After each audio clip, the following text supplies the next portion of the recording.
Here's a story I wrote and didn't finish. I think I wrote it in 2001.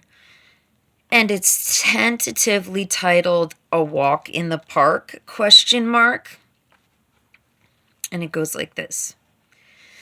Peter, Jesse, Sarah, and Joan went for a slow walk in the park. They all materialized out of thin air to do so, having just come into existence in this moment specifically for this purpose. It was their goal.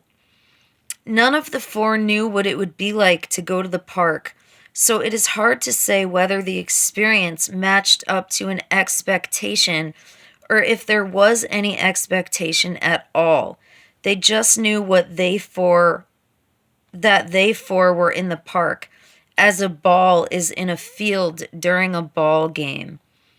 Peter, Jesse, Sarah, and Joan were walking slowly in a loose, relaxed cluster formation, as was the appropriate proximity, order, and style of movement.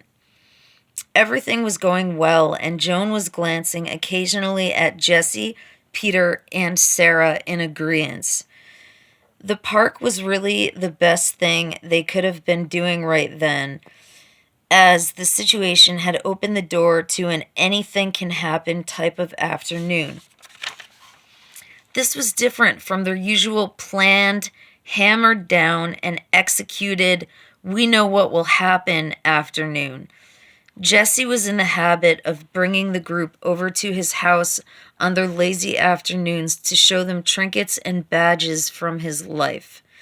It wasn't a big to-do, and no one had ever thought about it before. It was always just what happened, and upon reflection had crystallized into a benign habit, much like a benign appendage that could or could not be removed from the body.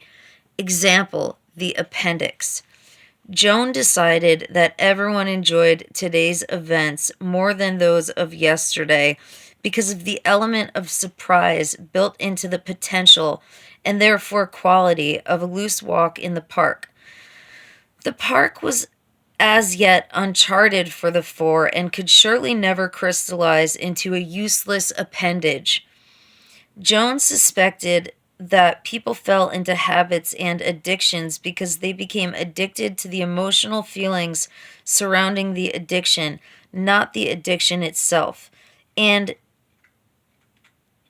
she also knew the most sought after human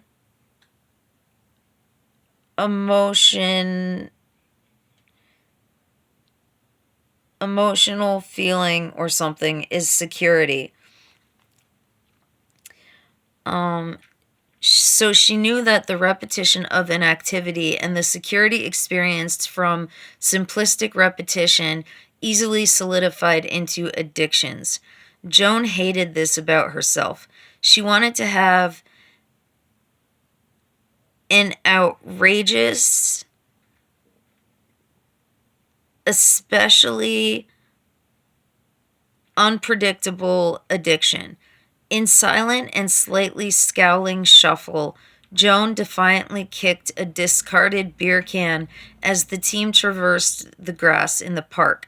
No one knew why, and it clunked as it clinked Peter on the leg. And then there's a note that says, Peter, running shorts, trouble with names, kept notebook of friends to help develop method to remember names. Jesse, pain in the pancreas that made him constantly believe he was about to die. And that's as far as I got with that. The end.